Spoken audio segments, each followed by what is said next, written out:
Buenos días, República. Aquí continuamos en nuestro programa el día de hoy, jueves, y recordamos a todos que el viernes mañana, desde las 6 de la mañana a las 12 del mediodía, estaremos en la provincia de La Romana, en una transmisión especial, conociendo toda la cultura de esa provincia turística del este, con todo nuestro staff.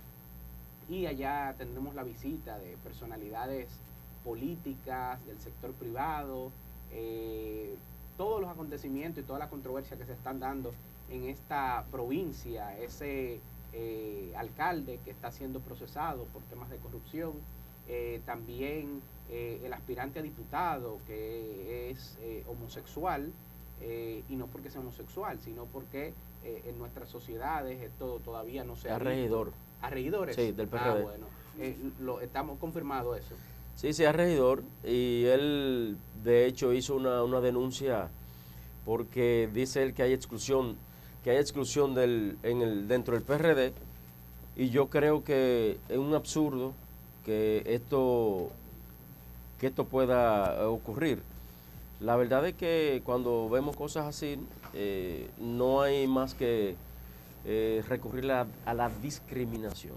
Pero bueno, ya tenemos con nosotros al segundo invitado del día de hoy, que es don Rafael Taveras, Fafa Taveras, ustedes lo conocen, no hay que hacer presentación con una figura de esta naturaleza, y con él vamos a hablar de algunos temas de mucha importancia a nivel nacional y algunos temas del ámbito histórico que han sido parte de nuestra amada República Dominicana, sobre todo después de un derrocamiento, de un ajusticiamiento primero, y después de una guerra fría, ¿no?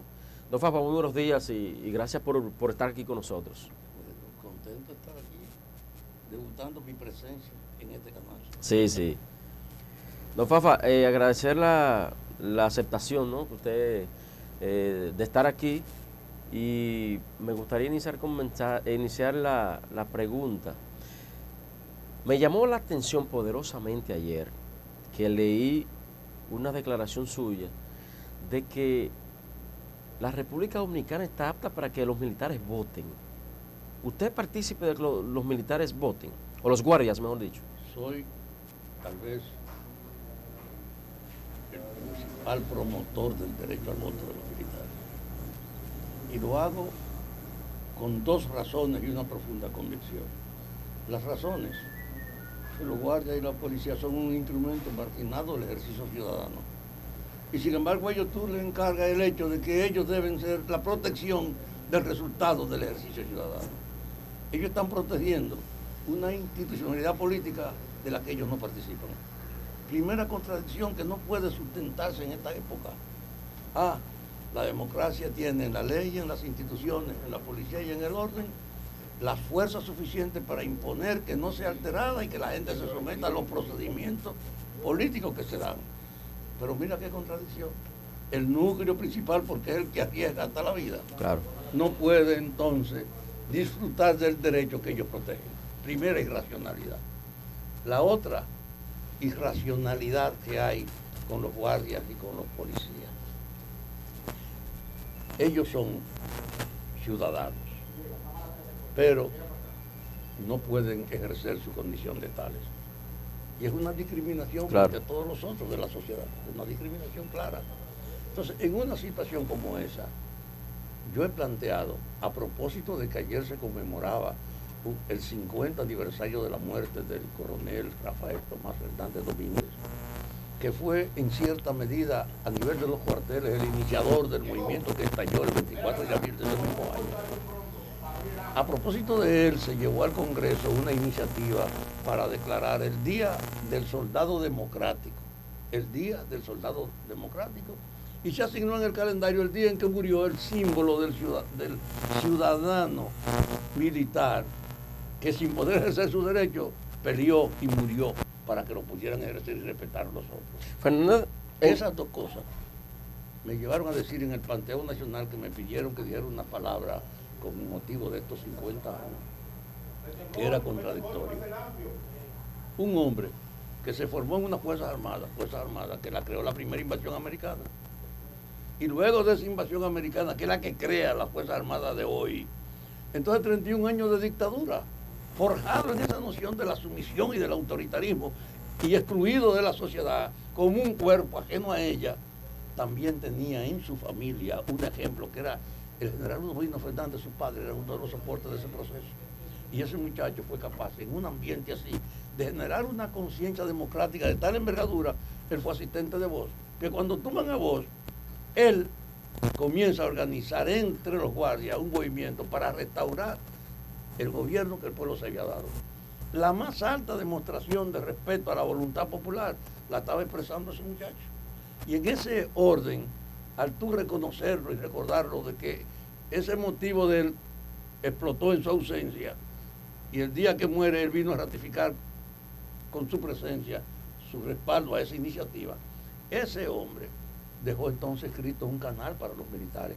Tienen que estar dispuestos a morirse para respetar la voluntad popular. Yo digo que el recuerdo de esos 50 años y de esa entrega e historia de él, que fue la misma de Francis, por la de Guara Fernández, el recuerdo de ellos hay que evaluar aquí que los militares no hay razón para que sigan excluidos, reducidos a un instrumento, desclasificado de la condición de ciudadano, que este es el mejor tiempo para decirle hay que hacer que los militares y los policías y los guardias voten.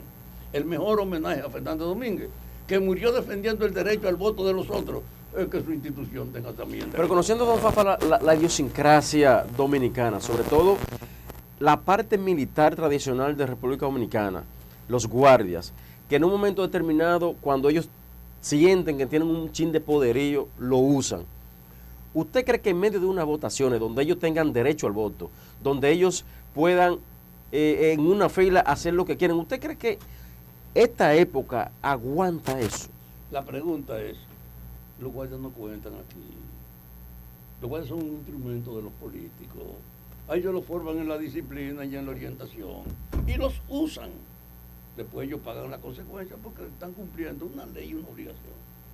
Aquí hay demasiada participación de los partidos, de la ciudadanía, de los medios de comunicación, comprensión de ese derecho. Y entonces, ese día de las elecciones, la Junta Electoral es la jefa de la fuerza pública. La jefa de la fuerza pública. No hay ningún temor. Además, va a gravitar durante mucho tiempo el recuerdo de lo que representó que los guardias se dejaran usar para liquidar un gobierno democrático. Mientras haya memoria que no habrá golpe de Estado, porque ellos saben a dónde condujo un golpe de Estado, a una voluntad popular expresada, a una guerra nacional que terminó en una intervención. Y avergonzado los golpistas. A estos 50 años de la guerra, tú no has oído ningún golpista hablando con cierta satisfacción de su servidumbre, que están ocultos todos. Así es. 50 años después. Pues yo creo que hay una lección. Además, los guardias están penetrados también de esta nueva imagen. Yo hablé cuando Cifrido, que ahora es responsable, Cifrido Paredes, del DNI, el mayor general, es el DNI, era jefe de la Fuerza Armada, fui a visitar. Le planteé que yo iba a incluir en esta campaña el problema del derecho al voto de la Fuerza Armada y una modificación del trato que se le ha dado a ellos y la policía. Fui donde el anterior jefe de droga y le dije lo mismo. Y donde este jefe de la policía, un día almorcé con él para decirle lo mismo a los tres. Visité el Instituto de la Reserva de los altos oficiales de las Fuerzas Armadas, de la Marina, de la Aviación y del Ejército, presentando un libro que recién salió de un vicealmirante que fue jefe de la Marina, Eurípides Uribe, que es militarismo, militares y autoritarismo, y que es una historia hecha desde dentro de la Fuerza Armada de los últimos 100 años. Y les dije a ellos esta visión, y le he planteado a la gente, y aproveché entonces la oportunidad de hablar en el Panteón Nacional el día 19, en un acontecimiento que era recordando la muerte del que yo creo que es el que justifica que no estén exentos ya los militares de votar, el planteo de que es oportuno que eso ocurra. Es más, yo le dije a los guardias, ¿ustedes creen que la Barquita es una zona de la ciudad muy merecedora de atención, muy marginada, y ahora, con motivo de la extensión del metro, ha tomado mucha presencia y se ha ordenado hacer una inversión para construirle 1000 y pico de viviendas? ¿Ustedes creen que desde el punto de vista social, económico, esa zona puede tener una relevancia tal que las Fuerzas Armadas no puedan compartir. Nunca le han hecho un proyecto a las Fuerzas Armadas como el que están haciendo de la barquita. ¿Tú sabes por qué? Porque los guardias no votan. No, Fafa, Si votaran, hubiese una actitud frente a ellos. Ese planteamiento que usted tiene, a mí me causa mucha felicidad, porque realmente yo estoy incluso preparando un artículo sobre la votación, no de los militares, sino de los policías. De hecho, estoy haciendo una investigación en todos los países de la región, haciendo algunas comparaciones, y me he reunido con algunos personales, sobre todo militares de Estados Unidos en ese sentido, porque yo soy muy a favor, como usted menciona, que la policía, y hablo específicamente de la policía, no hace una labor mucho más eficiente ni se toma en consideración para políticas públicas en favor de ellos, porque realmente no votan. Sin embargo, usted menciona también los militares. Claro. Los militares, los guardias, la Fuerza Armada, todo su conjunto, Armada, todas las ramas militares. Y esto me causa un poco de contradicción, porque se supone que la Fuerza Armada está para defender la soberanía. Y si ellos, entonces, son instrumentos políticos, como lo son, instrumentos políticos, pero entonces pudieran ser parte activa de todo el sistema político, electoral, partidario de lo que aquí se da, entonces tendríamos un espacio bastante perdido de lo que hemos podido lograr. Pero ¿no es así? Mira lo que es la historia. ¿Tú conoces algún militar durante este tiempo, que el año que viene van a ser 100 años de la invasión americana, que es donde surge Trujillo y la Guardia y la policía que tenemos hoy en el país? Cuando eso se quebró en el 65, volvieron los yanquis a reconstruirla. Es decir, que esta es una Fuerza Armada forjada bajo el impacto y la orientación de Estados Unidos, de la Guerra Fría, de esa noción de la seguridad y de esa idea de que el militar es un instrumento al servicio de los políticos. Un solo dato, yo le pido a cualquiera, dame el dato de un general que merezca respeto público o un recuerdo honorable de esos 100 años, que no sean las propias víctimas de la Fuerza Armada. Francis, Rafael Tomás, Juan Lora y decenas de gente que murió por ellos. ¿Tú te imaginas que los únicos militares que están en el Panteón Nacional fueron víctimas de la Guardia? Entonces, si tú usas la historia y dices, no podemos seguir ese camino, porque ¿para qué ha servido eso? Para que sea un instrumento de la dictadura, de las ocupaciones militares. Pero lo que yo digo es que en sociedades tan poco fortalecidas como las nuestras, democráticamente, hacer que los militares puedan ejercer su derecho al voto y participar incluso en la política, ¿verdad? Si van a ejercer el derecho. No, lo que se les reconoce es el derecho al voto y tienen que ser apartidistas en sus funciones. Tú no le dices a una gente en el gobierno, yo soy del partido, está bien, pero tú no lo puedes votar porque entonces el partido se cumple con su deber. Y la pregunta es guardar el resultado. ¿Para qué ha servido la politicidad de la Fuerza Armada? Pero si no hay ese instrumento legal, y como quiera, dicen mucho que luego de uno llegar a coronel, para poder ser general, tiene que ser, involucrarse políticamente. ¿Cómo es que entonces teniendo el instrumento, sí se va a impedir? Tú estás dando una razón. ¿Por qué hay que llegar a general para asumir públicamente un compromiso político? Porque tú no llegas al mando si no es porque te lo ponen. Claro, exactamente. Entonces, ¿por qué solo los generales van a tener derecho a la política? Es que en esta época de la democracia no hay razón para la exclusión. ¿Tú sabes de cuánto estamos hablando? Según mi indagatoria, en la suma de las familias y de mayores de la Fuerza Armada y de la policía, yo mandé a hacer una indagatoria aproximada. Estamos hablando de 284,000 votantes. ¿Es un partido político? ¿Es un partido político? Entonces, tú puedes ignorar a la Fuerza Armada. ¿Tú crees que si votaran, estuvieran pagando a la policía 5,000 pesos de salario? Sí, pero la policía es otra cosa. Pero y los guardias están cobrando igual. Aquellos que están para defender la soberanía nacional. ¿Y qué es la soberanía? Los que están armados. Pero dime, ¿qué es la soberanía? Los que están armados. Pero que me digas qué es lo que es la soberanía para ti. Ellos van, los que están armados, son aquellos los que van entonces a participar directamente de la política y entonces a construir un partido político y que salga Sutanejo, el general Sutanejo con toda su tropa, a hacer lo que tenga que hacer. Pero la pregunta es, no es eso que estamos predicando, es que ejerzan su derecho ciudadano y que la Fuerza Armada no pueda jamás volverse contra la voluntad que se expresa, que es lo que recordamos de Fernández Domínguez. Él se rebeló, él conspiró dentro del ejército y tú sabes que se recuerda más el gesto de él, rebelarse contra la institución que el papel de los que eran jefes. ¿Cuál de esos jefes merece respeto ni recuerdo hoy?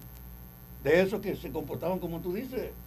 El que merece respeto fue el que no respetó esa norma y derramó su sangre para que respetaran al pueblo y para que la guardia no fuera un instrumento de sometimiento de esta sociedad. El temor a veces, don Fafa, es de cómo nosotros hemos visto a través de los tiempos el accionar de los propios militares, de los propios guardias, cómo ellos reaccionan, cómo ellos actúan en un momento determinado que ellos sienten que tienen ese poderío. Entonces, el militar, el guardia, el policía, votar en un país donde el que tiene un chin de poderío lo tiene todo, para el común, el dominicano común, le sería muy difícil asimilarlo.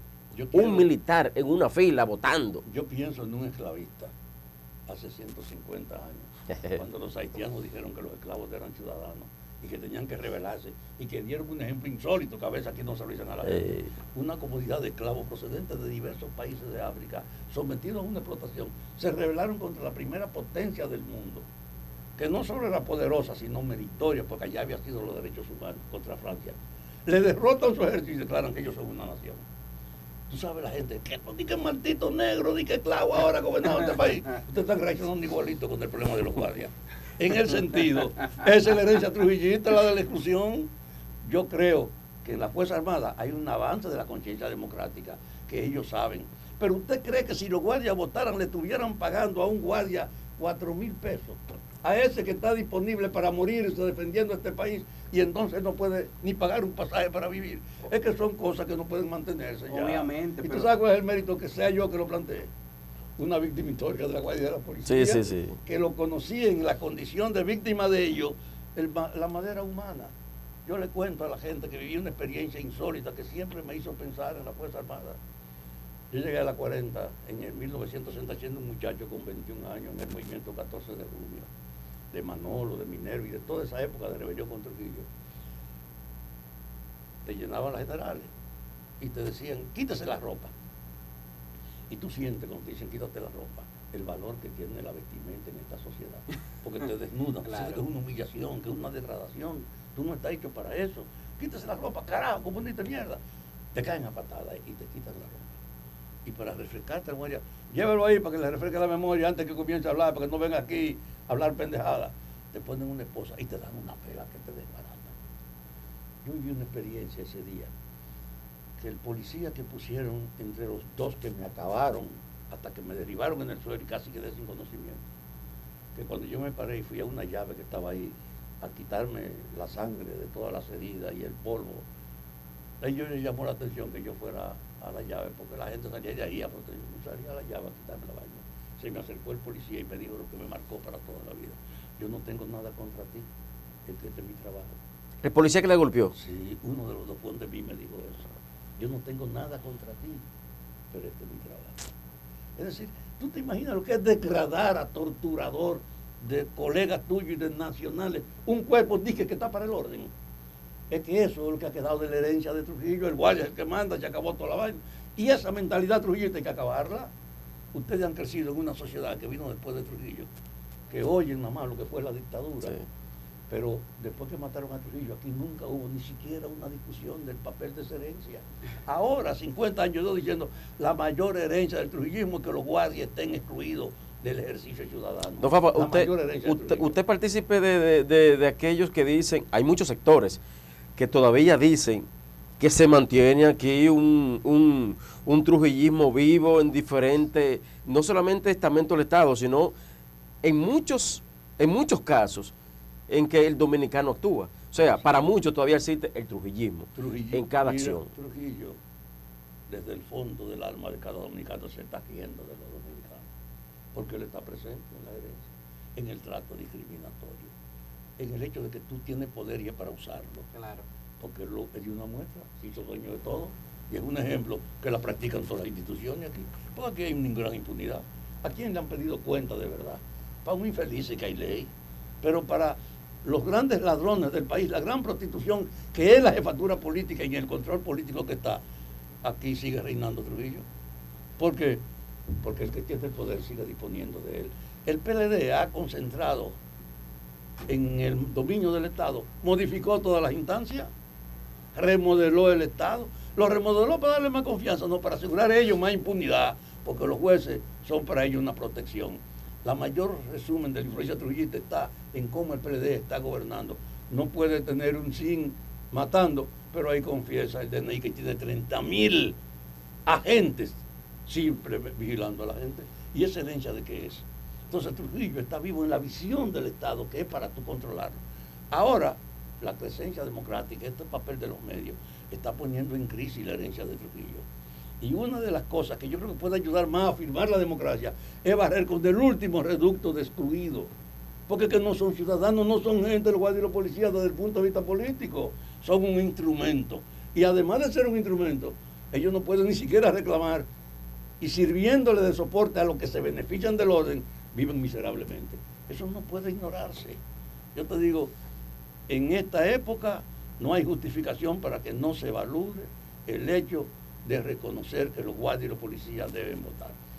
Yo tengo la mejor de las relaciones entre la guardia y la policía, porque ellos no tienen vocero y yo soy su vocero. A pesar de ser víctima de ellos. Entonces eso es un problema que no es chiquito. Yo tengo un mérito insólito. Poca gente, no creo que nadie en el mundo puede decir lo que yo le voy a decir.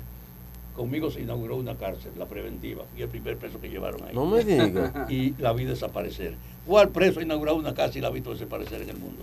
Yo tengo ese funesto mérito de haber inaugurado una cárcel y verla desaparecer. Entonces, por eso yo puedo hablar con propiedad, por la relación que he tenido con los policías y con los guardias. Ellos necesitan una atención mayor. No debí ser yo quien lo hiciera. Son esos bandidos demócratas que viven usando la guardia y la policía, hablando pendejadas y son indiferentes al hecho de cómo ellos viven. Entonces yo creo que es una labor que corresponde a la razón y la causa de mi vida, que ha sido luchar por afirmar la democracia. No ser indiferente al hecho que el último gueto no demócrata del país, que viven comprometiendo lo que los guardias y los policías, hay que liquidarlo. Don Fafo, usted conoce bien al pueblo dominicano.